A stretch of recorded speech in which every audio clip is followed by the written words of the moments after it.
About the story Sweat. Sweat is a short story written by Zora Neale Hurston, an African American writer closely associated with the Harlem Renaissance. Sweat जो कहानी है वो जोरा नील हस्टन, जो कि वास्तव में बेसिकली अफ्रीकन लेडी है और अमेरिकन राइटर के रूप में जानी जाती है, और हार्लेम रेनेसांस जो कि निग्रो या ब्लैक पीपल के उत्थान के लिए था, तो उनसे ये क्लोजली एसोसिएटेड है writer. The story was first published in 1926। ये कहानी पहली बार 1926 में पब्लिश हुई थी and focuses on the life of Delia Jones. Delia Jones की लाइफ पे ये कहानी फोकस करती है। और हार्ड वर्किंग वॉशर वुमन जो कि मेहनती धोबन है, and her abusive husband Sikes, उसका जो हस्बैंड है साइक्स वो उसको काफ़ी परेशान करता है। Plot the plot revolves around the turbulent marriage between Delia and Sykes. इन दोनों के बीच की जो शादी थी ये काफ़ी अशांत थी, आपस में उनकी अंडरस्टैंडिंग नहीं थी।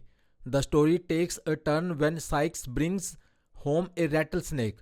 इस कहानी में मोड़ आ जाता है जब साइक्स एक रैटल स्नेक लेके आता है टू स्केयर डीलिया को डराने के लिए, but ends up being bitten by the snake himself. और कहानी में जो स्नेक है वो साइक्स को ही काट लेता है और उसकी मौत हो जाती है। कैरेक्टर्स पात्र डीलिया जोन्स द प्रोटैगनिस्ट। डीलिया जोन्स जो है इस कहानी में मुख्य पात्र है। अ स्ट्रॉन्ग इंडिपेंडेंट वुमन जो अपने आप में काफ़ी मजबूत स्वतंत्र औरत है। Who struggles to maintain her dignity and self respect, जो कि संघर्ष करती रहती है अपनी गरिमा और आत्मसम्मान को मेंटेन करने के लिए। अमिड हर हस्बैंड्स अब्यूज, जैसे उसके हस्बैंड परेशान करते हैं, गाली गलौच और उसे दुखी करते हैं। Sykes Jones the antagonist. Sykes Jones जो है इस कहानी में एंटेगनिस्ट है, नेगेटिव कैरेक्टर है, जो कि डीलियाज के अब्यूसिव हस्बैंड हैं। Who torments her physically and emotionally, जो उसे शारीरिक रूप से और भावनात्मक रूप से उनको परेशान करता है। Bertha is Sikes mistress. ये साइक्स की मिस्ट्रेस है जिसके साथ साइक्स ने अपने आउटसाइड मैरिज रिलेशन बनाए हुए हैं।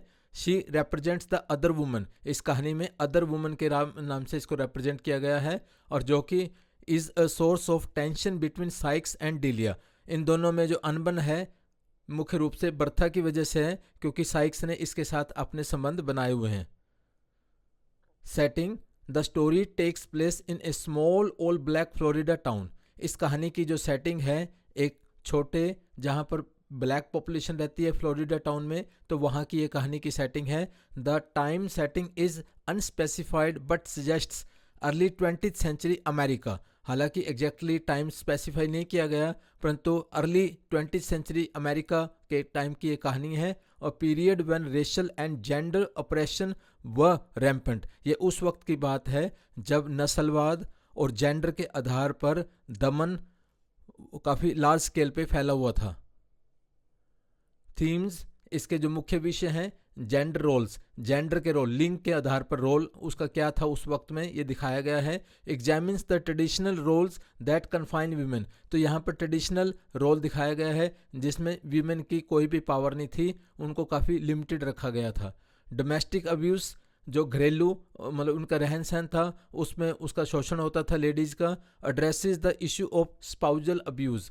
स्पाउजल जो पार्टनर होते हैं हमारे, खासतौर पे फीमेल पार्टनर, तो किस तरीके से उनको मिसट्रीट किया जाता था, तो वो भी चीज़ यहाँ पर दिखाया गया है। इंडिपेंडेंट एंड एम्पावरमेंट, आज़ादी और सशक्तिकरण, हाईलाइट्स डीलियाज जर्नी टुवर्ड्स इंडिपेंडेंस। और ये दिखाने की कोशिश की गई किस तरीके से डीलिया कोशिश करती है इंडिपेंडेंस के लिए। कन्फ्लिक्ट संघर्ष या मनमुटाव, the main conflict is between Delia and Sykes both at emotional and physical levels. भावनात्मक रूप से शारीरिक रूप से उन दोनों में काफ़ी डिफरेंसेस रहते थे, अनबन रहते थे, क्योंकि साइक्स उसे कोई इंपॉर्टेंस नहीं देता था। सिंबलिज्म प्रतीक sweat represents Delia's hard work and sacrifices. जो स्वेट पसीना, डीलिया सारी कहानी में हम देखते हैं कठिन परिश्रम करती है, कई प्रकार के सेक्रीफाइसेस बलिदान करती है, परंतु उसे कोई भी उस तरीके का रिवार्ड नहीं मिलता जैसे वो मेहनती है। Snake symbolizes the dangerous and toxic relationship between Delia and Sikes.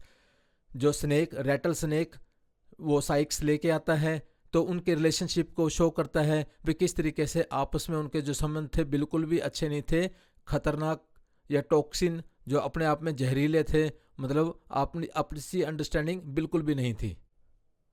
Tone and mood, the tone is serious, इस कहानी की जो टोन है काफ़ी सीरियस है, and the mood is tense, और मूड जो है टेंशन वाला बना रहता है।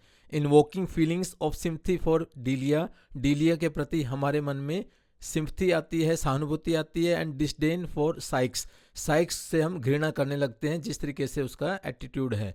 Narrative style, third person limited, third person के एंगल से तो काफ़ी लिमिटेड नरेशन है, फोकसिंग मेनली ऑन डीलियाज पर्सपेक्टिव, ये कहानी मुख्य रूप से डीलिया के दृष्टिकोण से दिखाई गई है।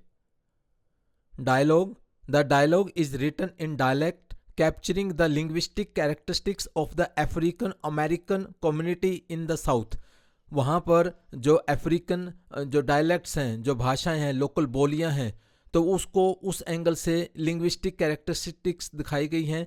और अमेरिकन कम्युनिटी में, क्योंकि ये एरिया फ्लोरिडा का जो है अमेरिका में है, और वहाँ पर जो लोकल अफ्रीकन लोग हैं जो भी भाषा बोलते हैं, तो ज़्यादातर इसमें भी उस तरीके के डायलॉग्स, भाषा बोली का इस्तेमाल किया गया है। रेजोल्यूशन, समाधान, Sykes dies from the snake bite, जिस तरीके से साइक्स परेशान करता है तो हम देखते हैं अंत में उसकी मौत हो जाती है सांप के काटने से। Offering a sort of grim resolution to the abusive relationship, जो उनकी अनबन सी थी आपसी, तो हम देखते हैं उसका काफ़ी सीरियस अंत भी होता है। As Delia gains her freedom, उसके मरने के बाद डेलिया को एक आज़ादी महसूस होती है, क्योंकि आज तक कभी भी साइक्स ने उसे एक राहत के क्षण नहीं दिए। Sweat serves as an examination of marriage and gender roles, तो इस तरीके से इस कहानी को हम देख सकते हैं कि मैरिज के आपस के उनके रिलेशंस और जेंडर का क्या रोल रहता था, set against the backdrop of the African American experience in the early 20th century, 20th century के शुरू में। तो वहाँ पर अफ्रीकन लोग जो अमेरिका में रह रहे थे फ्लोरिडा में, तो उनके अनुभवों को यहाँ कहानी में बताया गया है। Thank you.